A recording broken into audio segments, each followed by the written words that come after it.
চা চামচ আদা বাটা, 1 চা চামচ রসুন বাটা আর হাফ কাপ টমেটো সস দিয়ে দিলাম। 1 কাপ পেঁয়াজ কুচি করে আমি দিয়ে দিচ্ছি।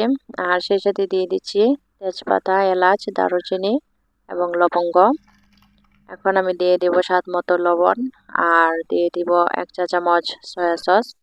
আর এখানে আমি কালাভুনার যে রেডিমেড মশলার প্যাকেট পাওয়া যায় সেটা আমি দিয়ে দিচ্ছি। এখানে 2টা সেশে থাকে, একটা বড় সেশে সম্পূর্ণ মশলাটুকু আমি দিয়ে দিব, কারণ 2 কেজি মাংসের জন্য 1 প্যাকেট মশলা দিতে হবে।